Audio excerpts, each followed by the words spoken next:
Akkam jirtu nagaa fayyaadha bakka jiraattan deebinee jirraa. Akkam jirtu jiruuf jireenyi maal fakkaata warra shaasheetu hordoftan bakka jiraattanii akka biree jajjabaattu yuutuubii keenyaa warri sabiskiraayib nu gootan laayik sheer koomentii nu gootan galatoomaa. yuutuubiin akka nagayetti irra caalaa warra sabiskaayibii caalaallee sirriitti yoo daawwatte viidiyoo san dhageeffachuun haga daqiiqaa 5 haga daqiiqaa 10 dhageeffachuun faayidaa gatii namaa qaba jedhanii akkasii warri dhageeffataa jirtan warri nu hordofaa jirtan galatoomaa ulfaadhaa isiniin jedha. Bakka jiraattanii hadhaa fi kan qabadhee isinii dhiyaadhe mata dureen isaa shamarranii hin heeruminii qofaaf jedha. Gorsa jechaadha waan dubbiseerraa isinii qooduu barbaada. Mata dureen isaa shamarran hin heerumin qofaaf jedha. Asirratti maaliifi namni wanta arge wanta kun nama fayyada nama dhageeffateef faayidaa qaba yoo jedhee itti amane fiduu gaarii jechuuf akkasitti fideenis waan dubbiseerraa jechaadha. Amma gara fuulduraattis waan garaagaraa barumsa qaba kan jedhu nama fayyada wanni kun kan jedhu qabadhee isiniif dhiyaadha jechuudha. yuutuubii keenna shaasheetuub jedha.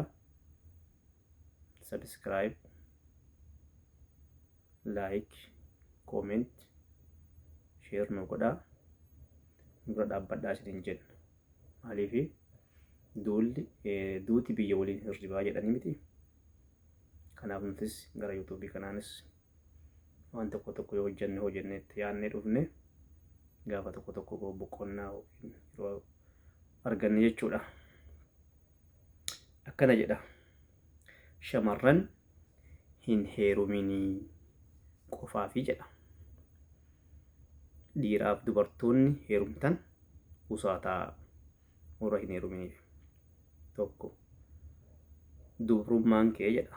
Dubrummaan kee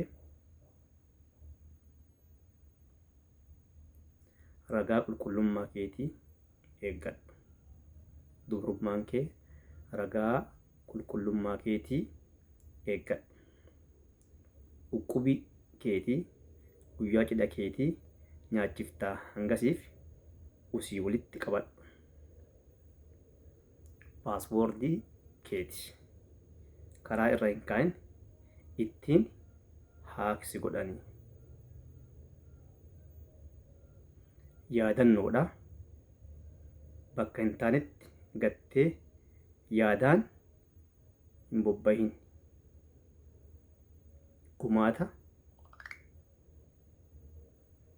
Gumaata jaalalaati.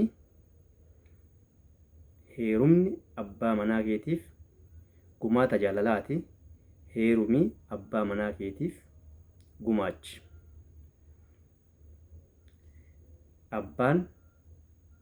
Abbaan tolaa jedha. Abbaan isaa nama dagalee jireenya siif ta'u siif si fuudhe qofaaf. Mallattoo qaroominaati. Kabajaa fi eenyummaa eeggachuun qaroominaa jedha.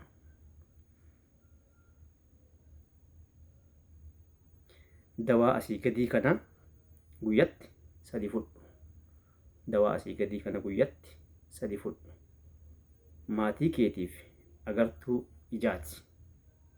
Ijji ilmoo qaaliidha.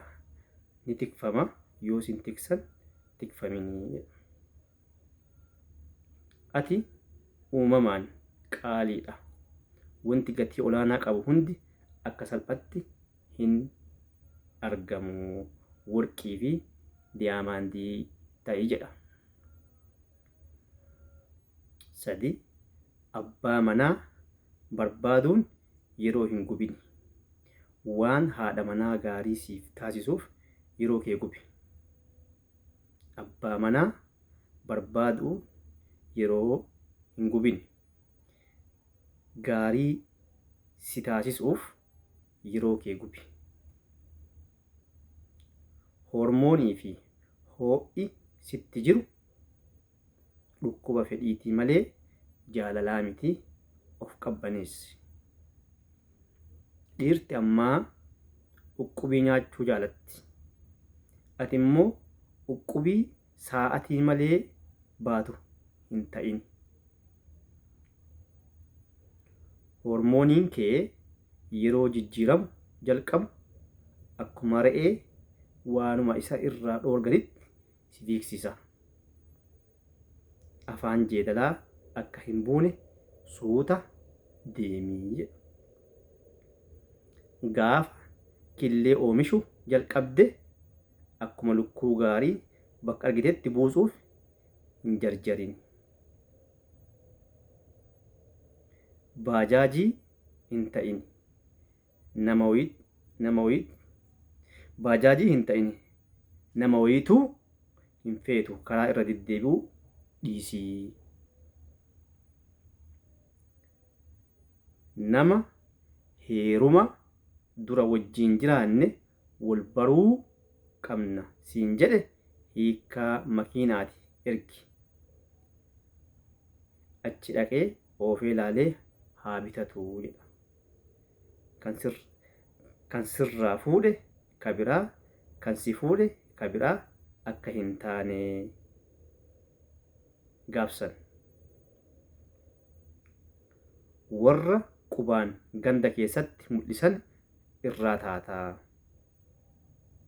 Sanyii dhiiraa hunda amanuu dhiiftaa. Ofitti amanummaan kee gadi bu'aa. Maqaa heeruma jedhu yoo dhageettu si sodaachisaa. Bultii keessatti tasgabbii dhabdaa. Bultii keessatti sababa tuffatamuu keetii ta'uu malaa. Sammuun kee dorgommii dhiiraa lamaaniitiin jeeqamaa. Yeroo gaarii yaadaan dhukkubsachuu dandeessa. Hiree hamtuudha Rabbi sirraa haa qabu.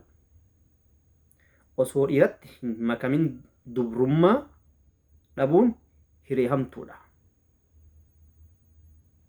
Rabbi sirraa haa qabu. Dirqiin gudeedamanii dubrummaa dhabuun hiree hamtuudha.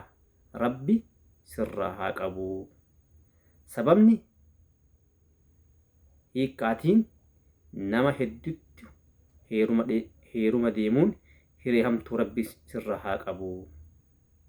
Abbaa manaa sodaa Rabbii hin qabne hiree hamtuu Rabbi sirraa haa qabu. Hawaasni keessa jiraatan maqaa dharaa nama irra kaa'uun hiree hamtuudha. Rabbi sirraa haa qabu jedha. Galatoomaa. Gorsa gaariidhaa, dhageeffadhaa, itti fayyadamaa.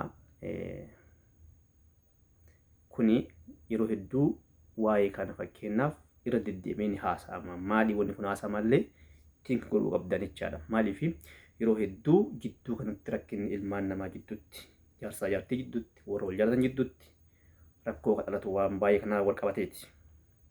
Kanaaf warri duraa waa'ee kanarraa hubannoo qabdan Rabbi ammallee hubannoo bal'isee isin haa kennu. Warri hin qabne immoo gorsa gaariidhaa, dhageeffadhaa, itti fayyadamaa isiniin jedha jechuudha. Maaliif ganda addunyaa kanarratti yeroo hedduu wanti ajandaa ta'u uuma dubartiitiif dhiiraa kana. Wanni kun maaliif yoo jennee ilaallu tokko dubrummaa dhabuudha. Dubrummaa yoo hin jiraatin hireen nama jalaa babbaddi. Akka tokko nama jalaa tataati. Kanaaf warri qabdan tiffadhaa isiniin jenna. Kanumaa galatoomaa, ulfaadhaa, fayyaanaa ta'aatii hanga viidiyoo biraa qabadhee walitti deebinutti nagahaa fi fayyaan naaf turaa isin jechuu barbaada. nagatti.